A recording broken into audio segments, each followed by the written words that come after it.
Good afternoon, everyone. It is my pleasure today to lead the masterclass dedicated to hydrogen mobility.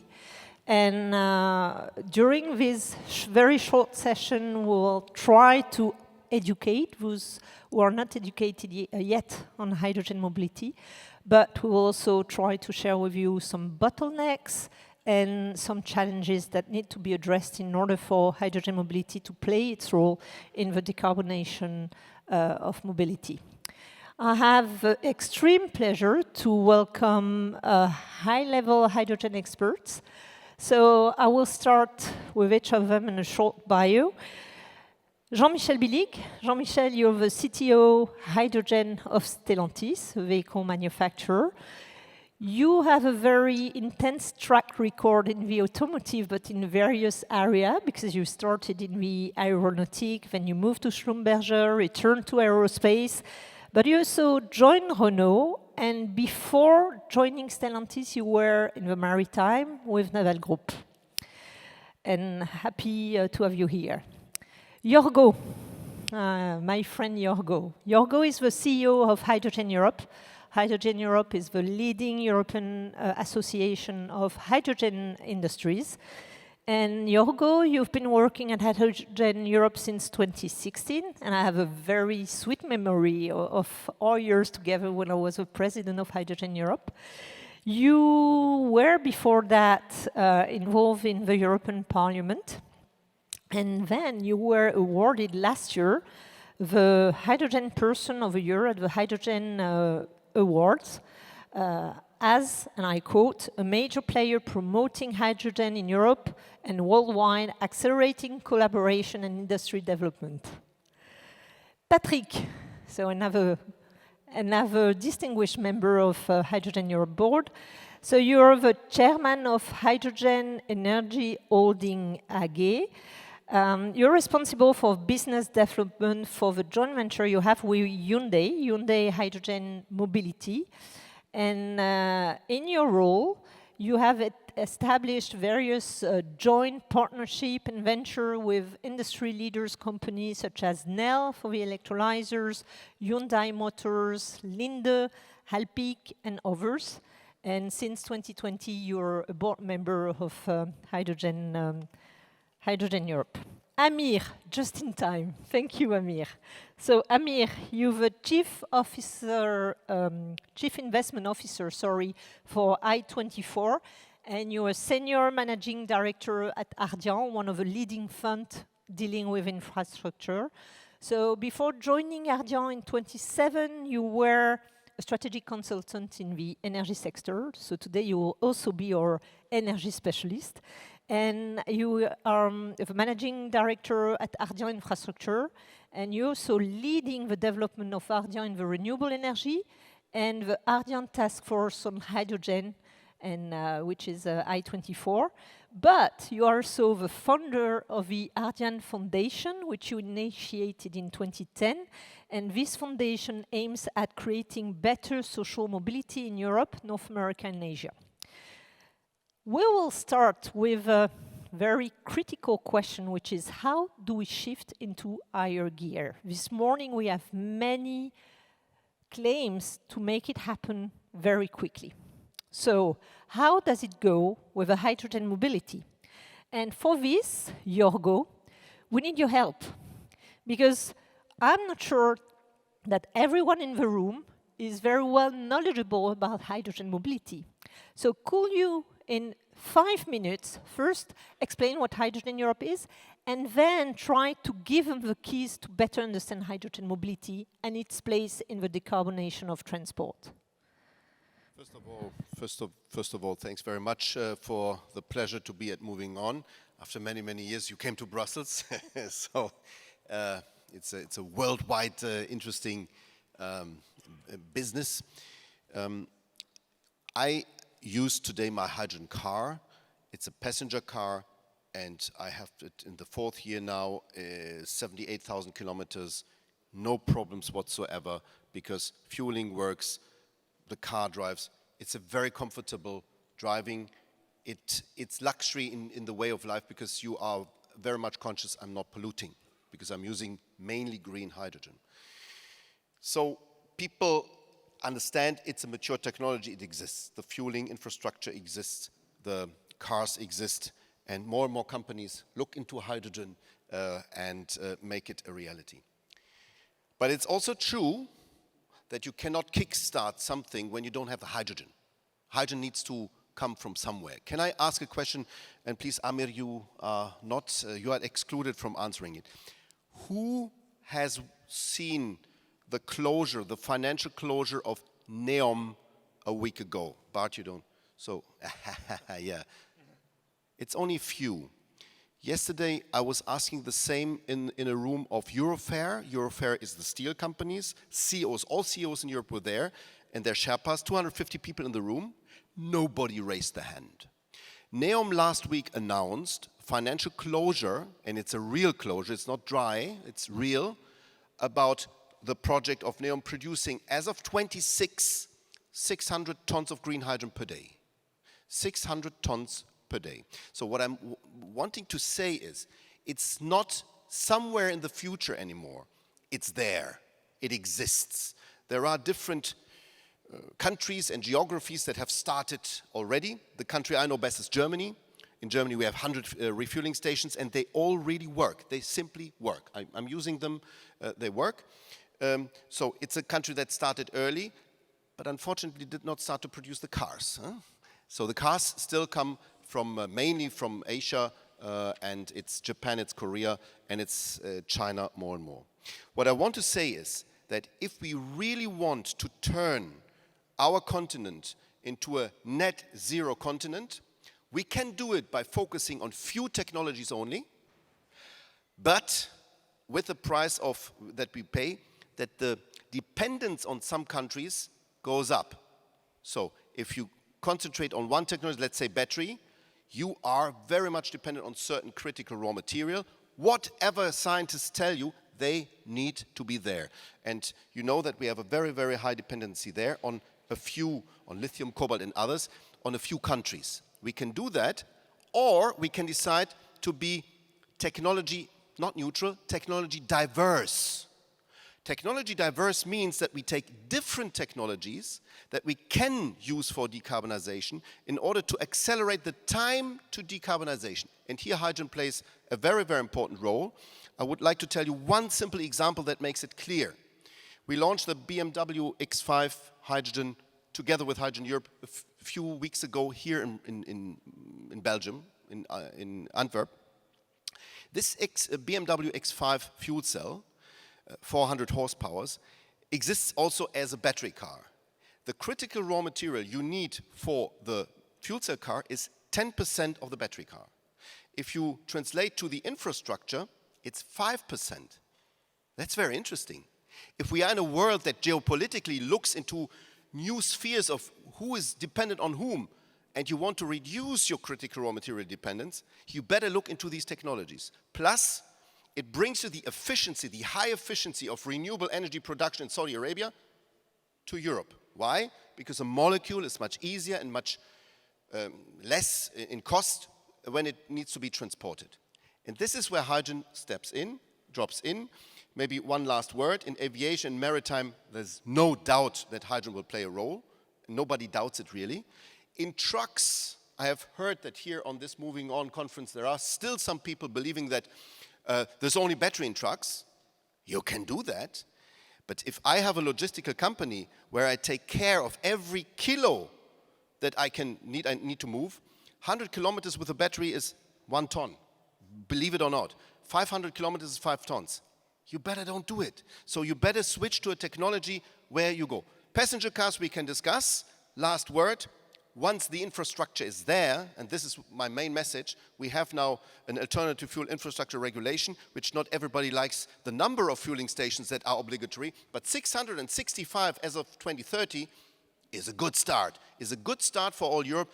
And the secret is, once this works for a truck, it also works for a passenger car or a light duty vehicle, so it will then be used by others as well. And this is a very, very positive outcome of hydrogen in Europe under your leadership, Valérie, because you were the president of Hydrogen Europe. Thank you, Jorjo, and that's a very good transition. We move now to Amir. Amir Sharifi. And my question to you is, Jorjo just mentioned Afir, but with 650 stations around Europe, do you think as an investing company into infrastructure that it's enough? I agree with Jorjo, it's a good start. But just to give a benchmark figure, the number of petrol stations is 110K. So it's less than 1% that it represents. We need those infrastructures of hydrogen to start and to be there in order to solve the chicken and egg issue. This is a requirement, but it's not sufficient. First of all, we need more of these stations, but also we need schemes that will enable the investors and the whole value chain to load those stations. And we can get back to that afterwards, but I think we need schemes that will make those stations, which will have a big issue with underutilization, which is inevitable in the early years, to be de-risked, because otherwise investors will have trouble to invest in those stations. And also we have other risks which the grants cannot solve, because grants help you with the capex initially, but don't necessarily help you with the opex and the cost of the hydrogen that you have to buy, which at the start, again, until the NEOM project and the other projects are there, and then they can be exported and transferred back into a hydrogen that gets to the station. There is a few steps and there's costs, and so at the beginning the cost of the hydrogen is also going to be high. And maybe you can tell us what role Hy24 intends to play in that area. So Hy24 is a unique form of investment fund because it's dedicated to hydrogen only. And we were set up 1 year ago to accomplish the mission of being a catalyst of the hydrogen economy. And for this, we have raised the first fund that has a 2 billion euro investment capacity. We have had a number of investors from the industrial space and the financial space to become investors into that fund, which makes it a very interesting also group of investors from an ecosystem perspective. But also what is more interesting in the context of our discussion today is that out of the 2 billion we want to invest, 1 billion is earmarked for mobility. 1 billion money means that we will invest 1 billion in equity, we will have co-investors in equity, we will raise debt, and we will raise public support. So ultimately, 1 billion equity from our fund means 10 billion of capex into the mobility. And today, to be frank, we don't see at all enough projects that can fit our investment criteria. We have made one investment in Germany, in H2 Mobility, and that was really probably, we call it a strategic project, so it's really something at the border of what we can do as an investment fund. And we need such schemes that I just described before to be in place, capacity schemes, availability payments, that will enable those infrastructures to kick off. Thank you, Amir. It's very interesting, your comment, that you do not see enough hydrogen mobility project in order to finance them, whereas hydrogen mobility is a reality. And for that, we have two speakers today. And I will start with you, Jean-Michel Billig, to share with us, on Stellantis side, you have identified a few key elements who will be crucial in order to anticipate the 2035 IC ban. Could you share with us a little bit your views on these very specific elements? Yes, sure. Yes, sure. Thank you, Valérie. Maybe, if I may, I would like to react to the comments from my friend Jorjo in his introduction by saying I'm with Stellantis, and for those of you who don't know Stellantis, I would like to characterize Stellantis maybe in two ways. The first way is Stellantis is encompassing 14 brands, ranging from Fiat to Maserati, from Citroën to Ram. And the purpose is not to have those 14 brands competing against each other. The purpose is to have those 14 brands covering the spectrum of the customer use cases. Because at the end of the day, what matters is not to collect brands competing against each other. The aim is indeed to ensure, and this would be my second way to characterize Stellantis, is to endorse our societal role to deliver sustainable freedom of mobility. And all those words are extremely important, and I would like to elaborate a little bit on sustainable. As part of our strategic plan called Dare Forward, we have several milestones aiming at getting carbon net zero for our group again encompassing all activities of the group. And one of the significant milestones is that by 2030 is tomorrow, we are not waiting for any regulation. We are taking the initiatives to lead this industry towards offering by 2030 100% product portfolio completely decarbonate, and without compromising the use cases. And this is where it comes to hydrogen, because indeed, and we may come to this discussion later on, we need to realize that in some areas, electric vehicles may not fully cover all use cases. And this is why we are pursuing both pure battery electric vehicles as well as hydrogen mobility. And there is a reality, and the reality is that we have in Europe one car manufacturer having a 100% European content and effectively delivering today hydrogen vehicles. We are delivering today light commercial vehicles to Europe. I'm happy to have you driving one of ours because you seem to know Japanese one.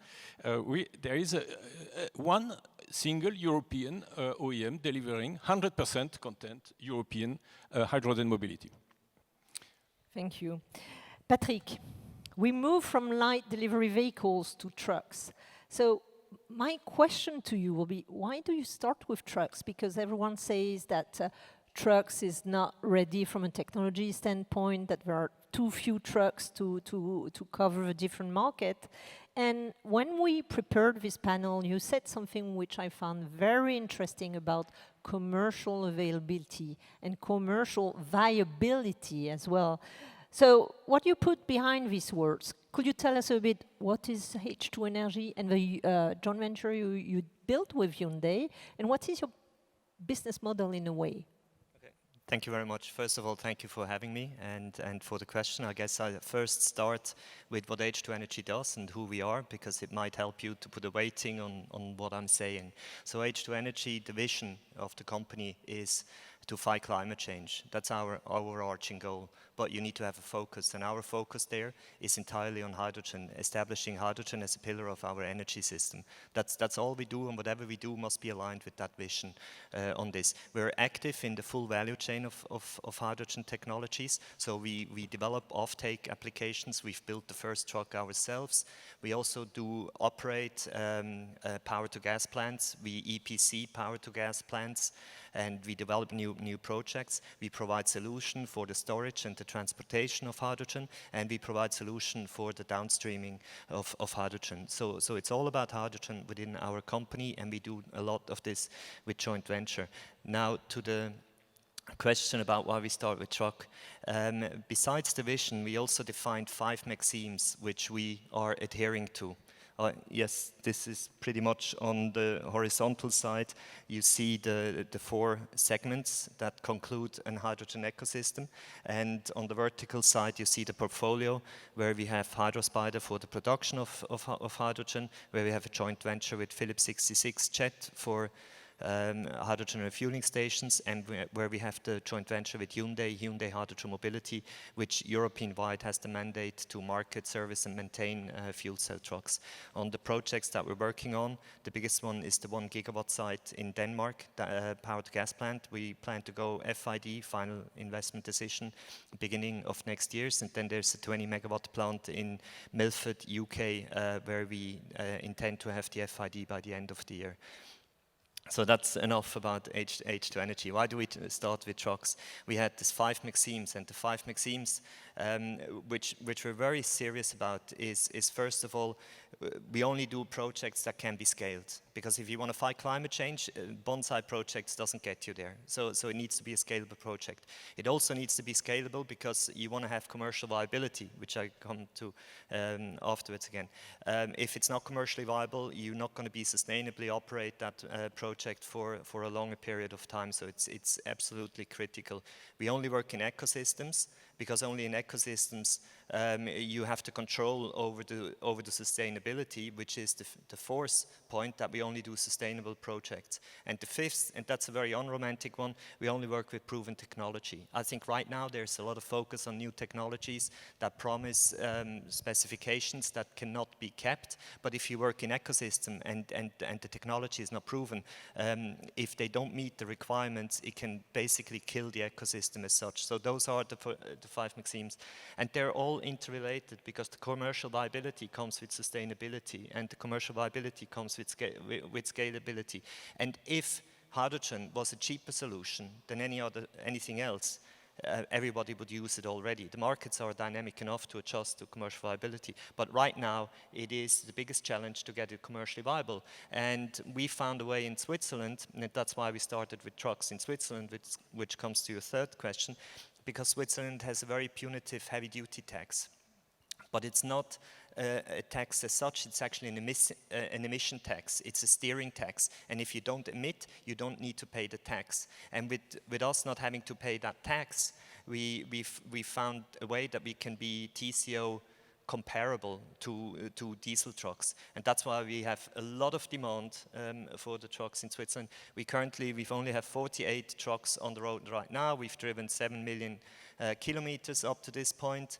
It's the Hyundai truck that we market on this, who owns the truck, and it's a pay-per-use model. So the pay-per-use model allows the end client actually not to bear any technological risk and not to bear any hydrogen price risk, because that's what we experienced, that we couldn't convince people to buy trucks in Switzerland if we had not been able to also secure them the prices and the quantity of hydrogen that they need. So this is the model that we operate with, and that's the reason why we started with truck. It's scalable, the technology is there, the demand is there, it's sustainable, and it helps you building up an ecosystem. Excellent. So Jorjo, we have one vehicle manufacturer who is ready. We have business model in Switzerland, but also in Germany who are rolling out.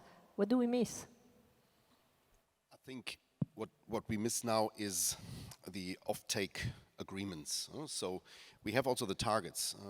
We talked about the 665 fueling stations that are obligatory. There will be more to come with your help because it will be a very profitable business.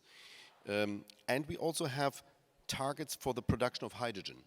I mentioned NEOM, but that's a project. We have clear targets for 2030 where member states are obliged to fulfill this in the industrial use of hydrogen, but also in the mobility sector.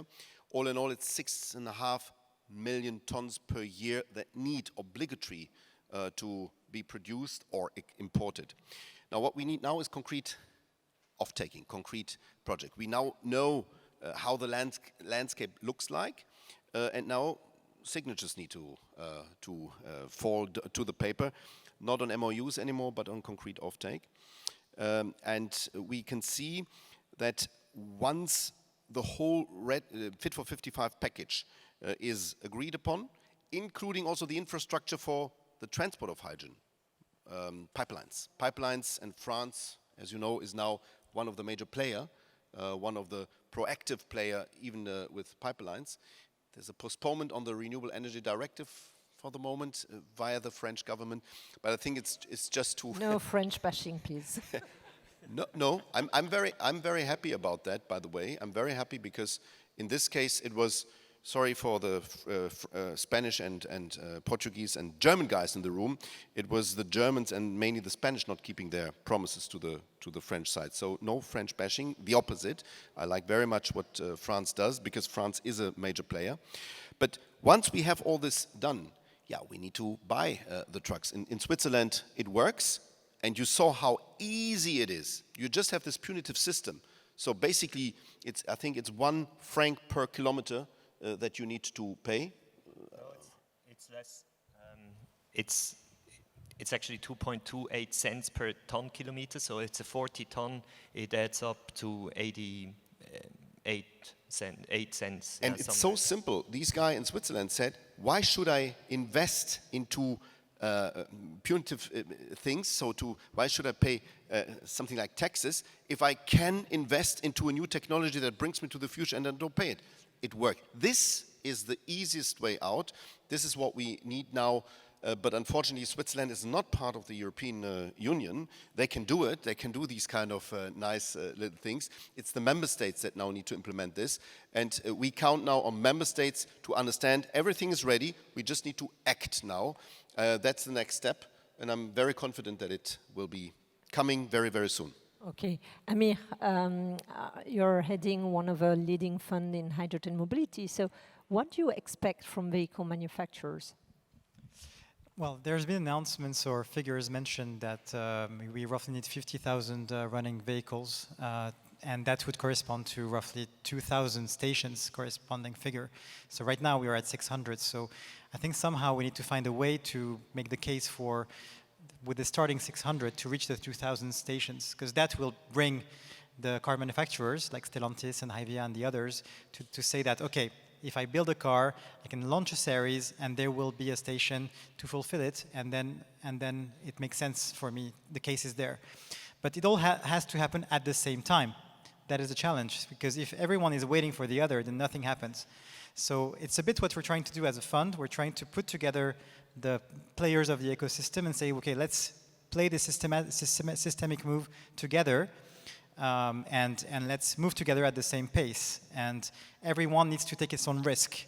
And as investors, we're taking the risk because we are ready to invest into things which are not fully, there is from a financial perspective, which are not fully bankable. We're take some kind of venture risk at the beginning, to the moment that we know at some point these infrastructures will lead to a cash flow generative, predictable stream.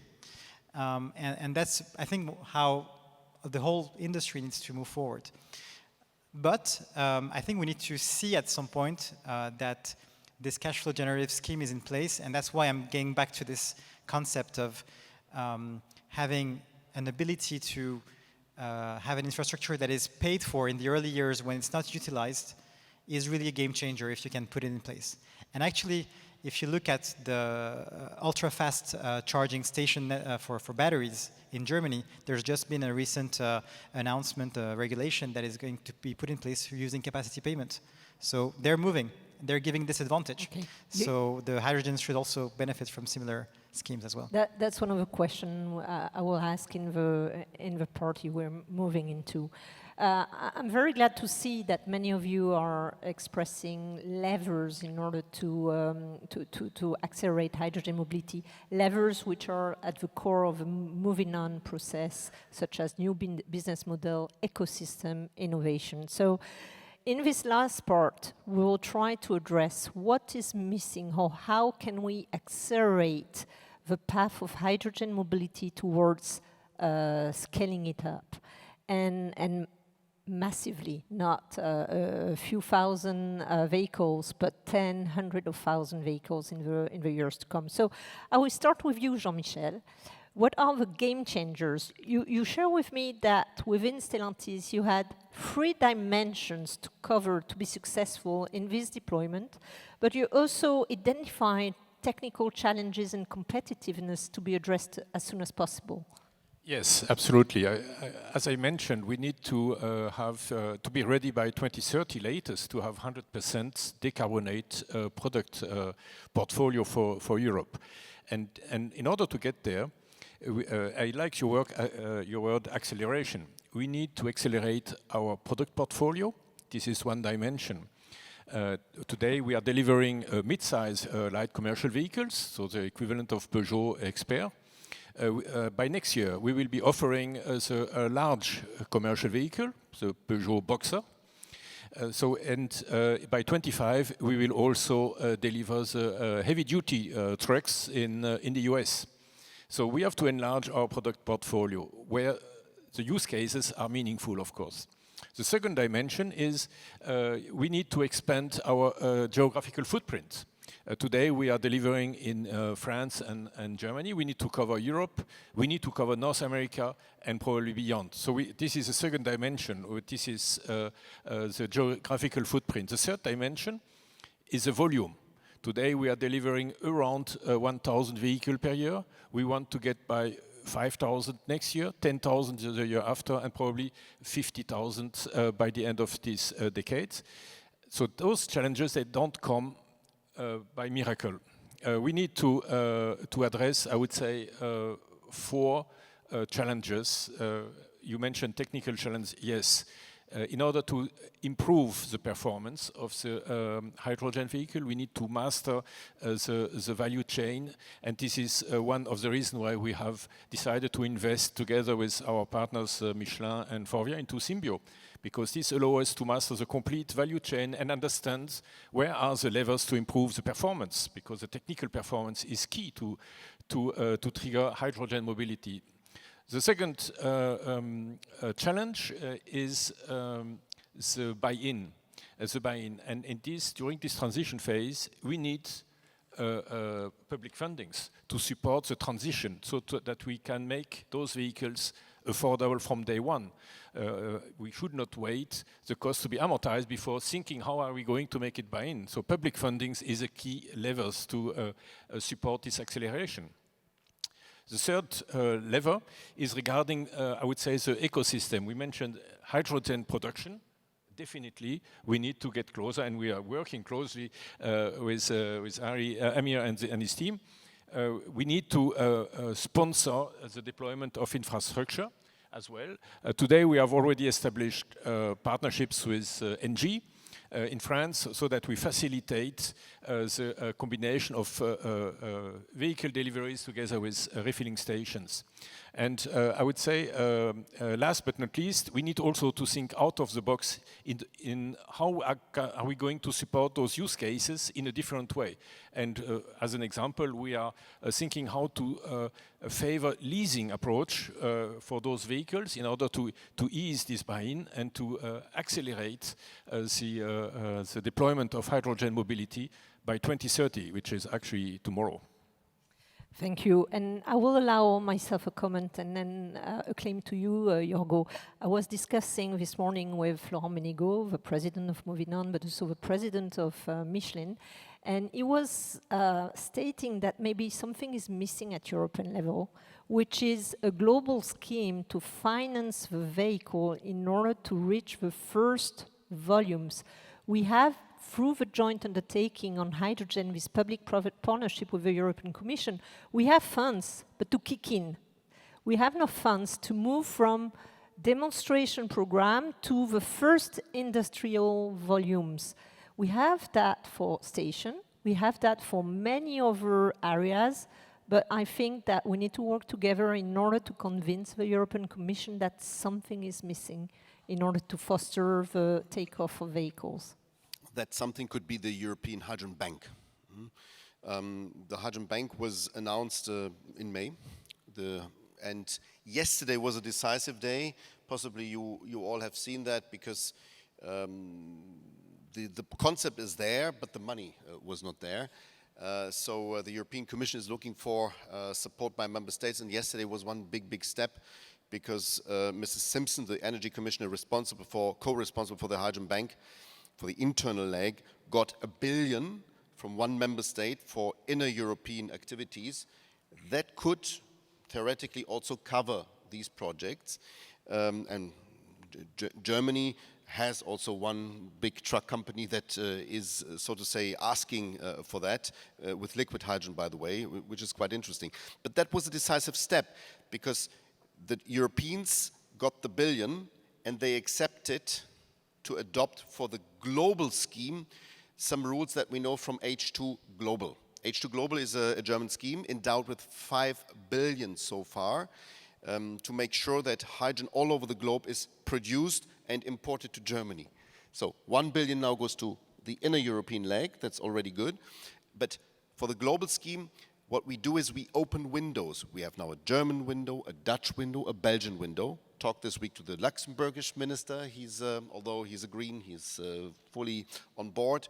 Portugal will be on board, Austria will be on board. So you see, it's the national windows that open up, delivering also national money for national projects, why not, but on a global scheme.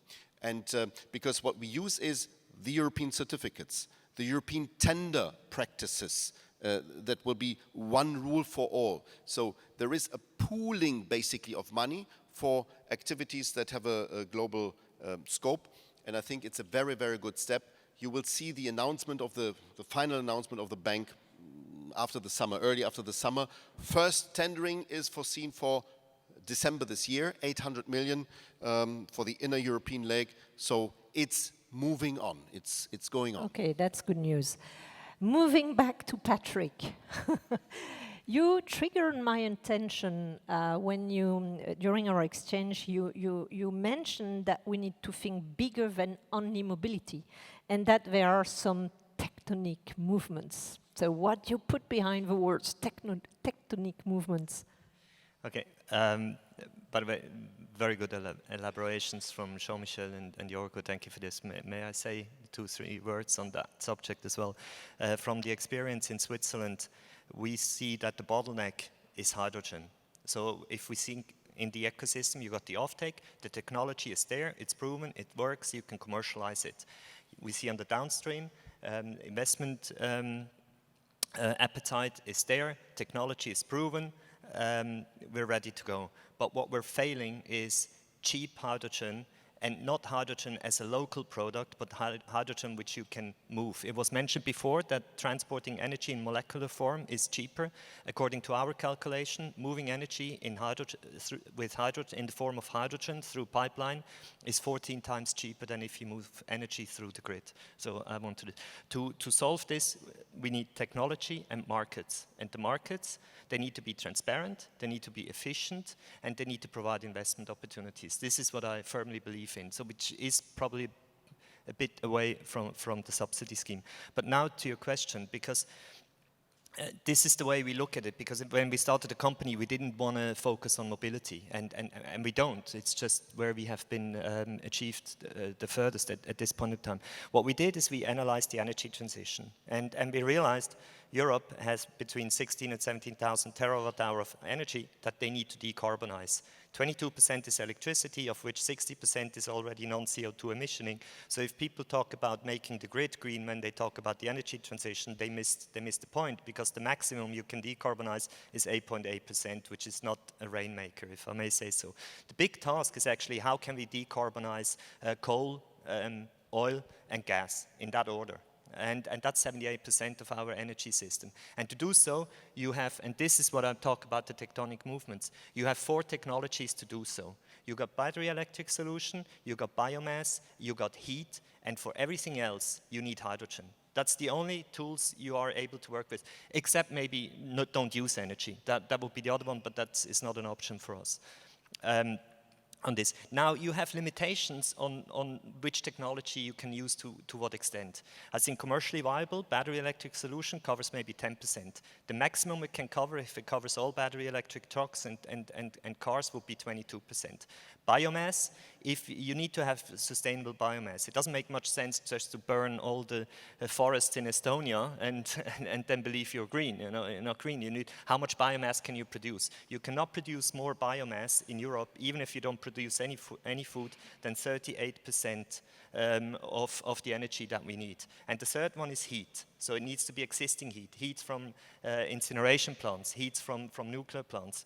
You don't get more heat than to replace 20%. So what I'm saying, if you go to the absolute physical maximum of those 3 technologies, you're still missing more than 20% that you need to replace with hydrogen. If you go to the commercial viable solution with those 3 technology, you miss about 70%. So somewhere in between is going to be the market share of hydrogen. And people who assess a technology by specific application, they actually miss the dynamic that this, what I call tectonic movement, is triggering. Because if we want to decarbonize by 2050, we need to adjust the rules in a way that we get these 4 technologies out there. So rules will be adjusted, and if you use today's rules and today's markets and today's dynamics to make a technological decisions, 5 years down the road, you will end up with stranded assets because the dynamic of the market has changed completely. That's what I meant with tectonic movement. Very interesting, thank you. Amir, in fact, you have a lot of money. You need to spend your money on mobility projects. But we all know that investors hate risks. But we are willing, apparently, to take some risk. But what do we need in order to de-risk hydrogen mobility? How do you see it? It's not that we hate risks. It's just that we need to be remunerated properly for the risk. If there's more risk, there's also more remuneration. But the fact is that there's a level of risk that you can't take if it goes too far from our mandate. And our mandate is not to be a VC fund, it's to be an infrastructure fund down the line, which means that ultimately we need to have some scheme that enable the infrastructure in which we invest to provide a predictable flows of cash flow. But we can take development risk, we can accept that at the beginning there is a starting point which is less secure. And that's a bit what we're trying to do in the mobility side, and that's also what we were able to take the risk of investing into H2 mobility, even though, I mean, there is 90 operating stations, but I mean, their utilization rate is pretty low, and it's a cash-burning company at the moment. It's not a company that's generating a steady flows of cash flow as we would expect. So underutilization of the infrastructure at the beginning is the biggest issue, so we discussed about that. So availability scheme is like the solution. It's not a solution that would be a new solution. It's been used, as I mentioned, in the fast charging sphere. In the toll road sector, there are availability schemes that exist, that are implemented, for instance, in Portugal. You have availability schemes in other sectors in the power generation phase. So it's something that is very common in the infrastructure, both energy and mobility side. So this is something that the regulators should be able to understand pretty quickly. But if you take a step back, in fact, I mean, in March, there have been a couple of decisions that are quite impactful. There's been the fact that now, by 2035, there's going to be a ban on new emissions, on new vehicles that will have new emissions. There's also the CO2 standard. That means that the trucks will have to reduce their emissions by 40%. And there's been the AFIR. So there's a number of decisions that now make the switch to the zero emission mobility unavoidable. And we can't rely only on one solution to take care of that. And even in any case, the battery electric solution is not the only solution. So you need to develop the hydrogen solution as a way to accompany this transition. And this is where I think there is a need to have a coordinated approach into implementing the regulations. And maybe if we had one wish, one ask to be made right now is to set up a practical workforce around the AFIR implementation to make sure that it happens very quickly. Because the risk is that now it's been voted, it's been pre-approved kind of, but it needs to be implemented properly before people say we have other priorities. So I think speed is also of essence in the current context. And maybe you can tell a little bit more about the capacity payment mechanism that you had in mind. Maybe a few words on that, because it's a little bit innovative in the way to foster the adoption of hydrogen mobility. Well, the principle is very simple: is that you don't get paid based on your volumes. You get paid on the availability of your infrastructure, which means that ultimately you are paid to have an infrastructure that is up and running, that is available for any vehicles. And if you have less vehicles than what is required to reach your break-even cost, you still are able to make your cost covered and your investments as well. So that is a bit how it works. And I mean, we have inspiration from this from other sectors that can easily be transposed. Okay. So I'm informed that we're coming to an end, but maybe as a conclusion before we'll take one or two questions, and during the networking you will have time to chat a little bit with our speaker, except with you, Jean-Michel, because you have to run to catch your train back to Paris. But in a few words, 3 words, each one of you, to say what are the top 3 hydrogen priorities. Starting with you, Amir. European coordination, implementation of the AFIR workshop with a implementation work stream, and risk-taking. Patrick. Get the delegated act done on the 13th of June. So we need rules. I don't agree that we have the best rules, but we need rules. And we need to internalize externalities. Externalities meaning costs someone has to bear which are outside the people involved in a transaction. Hydrogen is the cheapest solution if you include externalities. And if we managed, and this has been done through the ETS system, if we can excel this, hydrogen will be having a very strong growth. Jorjo?